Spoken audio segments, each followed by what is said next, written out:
স্থানীয় সরকার প্রকৌশল অধিদপ্তর এতদিন কাজের গুণগত মান ঠিক রাখার জন্য অন্য জেলা বা বিভাগের ঠিকাদারদের থেকে স্থানীয় ঠিকাদারদেরকে প্রাধান্য দেওয়ার বিষয় প্রসঙ্গে স্থানীয় সরকার প্রকৌশল অধিদপ্তর দেশের গ্রামীণ অবকাঠামো উন্নয়নে অত্যন্ত গুরুত্বপূর্ণ ভূমিকা পালন করছে। গ্রামীণ সড়ক, সেতু, কালভার্ট, শিক্ষা প্রতিষ্ঠান, বাজার, অবকাঠামো সহ নানা উন্নয়নমূলক কাজ এলজিডির মাধ্যমে বাস্তবায়িত হচ্ছে। এসব প্রকল্প জনগণের জীবনমান উন্নয়ন, কৃষি উৎপাদন বৃদ্ধি, যোগাযোগ ব্যবস্থার উন্নয়ন, স্থানীয় অর্থনীতিকে সচল রাখতে বিশেষ অবদান রাখছে। কিন্তু দুঃখের বিষয়, অনেক ক্ষেত্রে দেখা যায় যে স্থানীয় এলাকার কাজ অন্য জেলা বা বিভাগের ঠিকাদারদের নিকট প্রদান করা হয়, ফলে প্রকল্প বাস্তবায়নে নানা সমস্যা দেখা দেয়। বহিরাগত ঠিকাদাররা অনেক সময় নিয়মিত কাজ তদারকি করেন না, স্থানীয় বাস্তবতা সম্পর্কে পর্যাপ্ত ধারণা থাকে না, শ্রমিক ব্যবস্থাপনায় জটিলতা সৃষ্টি হয় এবং কাজের গুণগত মানও প্রশ্নবিদ্ধ হয়। নির্ধারিত সময়ে কাজ শেষ না হওয়া, নির্মাণ সামগ্রী ব্যবহার এবং রক্ষণাবেক্ষণে অবহেলার মতো অভিযোগও প্রায়ই উঠে আসে। একই সাথে আবার সেই কাজ হাত বদল হয়ে স্থানীয় ঠিকাদারদের কাছে ফেরত আসে। একইভাবে সেই স্থানীয় ঠিকাদাররা যদি প্রফেশনাল না হয়, তখন আবার তার হাত বদল হয়। এতে করে কাজের খরচ বেড়ে যায়, আর এই বাড়তি খরচ মেটাতে নির্মাণ সামগ্রী ব্যবহার করা হয়, আর তাতে কাজের গুণগত মান নষ্ট হয়ে যায়।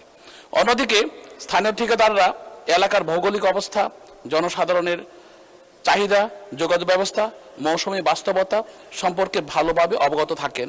তারা কাজের প্রতি অধিক দায়িত্বশীল থাকেন, কারণ কাজের মান খারাপ হলে সরাসরি স্থানীয় জনগণের কাছে জবাবদিহি করতে হয়। এছাড়া স্থানীয় ঠিকাদারদের কাজের সুযোগ দিলে এলাকার অর্থনীতি সচল হয়, কর্মসংস্থান বৃদ্ধি পায় এবং স্থানীয় ব্যবসা বাণিজ্য উপকৃত হয়। এমত অবস্থায় আমি মাননীয় স্থানীয় সরকার, পল্লী উন্নয়ন ও সমবায় মন্ত্রী মহোদয়ের নিকট জোর আহ্বান জানাচ্ছি, এই গুরুত্বপূর্ণ বিষয়টিকে অগ্রাধিকার দিয়ে সমাধানের জন্য দ্রুত উদ্যোগ গ্রহণ করা হোক। ধন্যবাদ মাননীয় স্পিকার। ধন্যবাদ আপনাকে মাননীয় সদস্য। মাননীয় স্থানীয় সরকার, পল্লী উন্নয়ন ও সমবায় মন্ত্রী জনাব মির্জা ফখরুল ইসলাম আলমগীরকে এ বিষয়ে তার সংক্ষিপ্ত বিবৃতি প্রদানের জন্য আহ্বান জানাচ্ছি। ধন্যবাদ মাননীয় স্পিকার। স্থানীয় সরকার প্রকৌশল অধিদপ্তর দেশের গ্রামীণ অবকাঠামো উন্নয়নে অত্যন্ত গুরুত্বপূর্ণ ভূমিকা পালন করে চলেছে। গ্রামীণ সড়ক, সেতু, কালভার্ট, শিক্ষা প্রতিষ্ঠান, বাজার অবকাঠামো সহ নানা উন্নয়নমূলক কাজ এলজিডির মাধ্যমে বাস্তবায়িত হচ্ছে। এসব প্রকল্প বাস্তবায়নের ফলে যোগাযোগ ব্যবস্থার উন্নয়নের মাধ্যমে জনগণের জীবনমান উন্নয়ন, কৃষি উৎপাদন বৃদ্ধি এবং কৃষি পণ্যের সহজ বিপণনের মাধ্যমে স্থানীয় অর্থনীতিকে সচল রাখছে, যা জাতীয় অর্থনীতিকে বিশেষ অবদান রাখছে। মাননীয় স্পিকার, এই টেন্ডার এবং কাজের জন্য সুনির্দিষ্ট নীতিমালা রয়েছে সরকারের। সেই নীতিমালা অনুযায়ী এলজিডির আওতাধীন জেলা, উপজেলা ও অন্যান্য ক্রয়কারীর কার্যালয় হতে পিপিএ 2006 এবং পিপিআর 2025 অনুযায়ী অধিকাংশ ক্ষেত্রেই দুটি পদ্ধতিতে ক্রয় কার্য সম্পাদন করা হয়। এগুলো হচ্ছে: 1, সীমিত দরপত্র পদ্ধতি এলটিএম, নির্দিষ্ট প্রাকৃতিক মূল্য সর্বোচ্চ 5 কোটি টাকা পর্যন্ত এবং নির্দিষ্ট কিছু অবস্থার পরিপ্রেক্ষিতে। 2, উন্মুক্ত দরপত্র পদ্ধতি অর্থাৎ ওটিএম, যে কোনো পরিমাণ প্রাকৃতিক মূল্যের জন্য প্রযোজ্য। তবে সীমিত দরপত্র পদ্ধতিতে এলটিএম শুধুমাত্র জেলার ঠিকাদারগণ অংশগ্রহণ করে থাকেন। এই পদ্ধতিতে জেলার বাইরের ঠিকাদারদের অংশগ্রহণ করার কোনো সুযোগ নেই।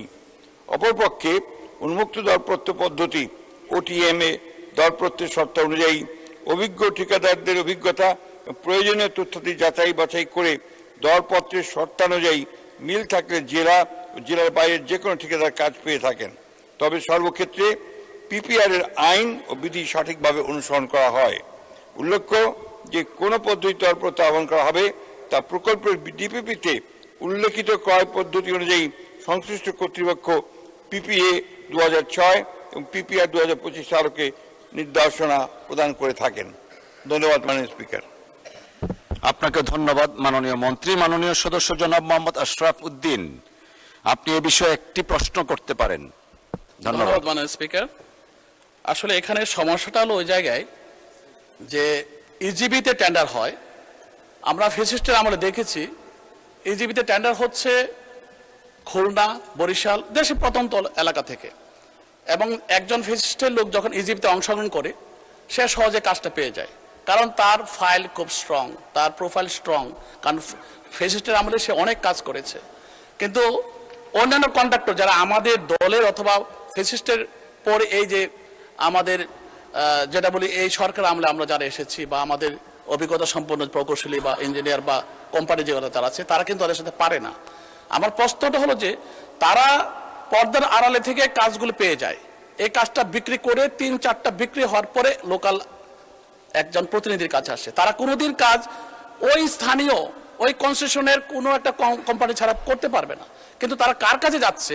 স্থানীয় সে অযোগ্য লোকদের কাছে যাচ্ছে, স্থানীয় কোনো কোম্পানির কাছে যাচ্ছে না, কারণ তারা গোপনে থেকে কাজ পেয়ে কাজগুলো বারবার বিক্রি করছে। এই যে হাত বদল হয়ে যাচ্ছে, তাতে দাম কমে, তাতে তাদের টাকা কমে যায়, অ্যামাউন্ট কমে যাচ্ছে বলে ওই লোকটা কিন্তু যখন লোকালি পাচ্ছে কাজটা, সে কিন্তু যে কোনোভাবে তাকে লাভ করতে হবে বিধায় সে নিম্নমানের মালামাল কিনে সে কাজ করছে। আমি তার প্রত্যক্ষ সাক্ষী, আমার এলাকায় 29টা কাজ। মাননীয় সদস্য, আপনি যা বলছেন অ্যাবসলিউটলি রাইট।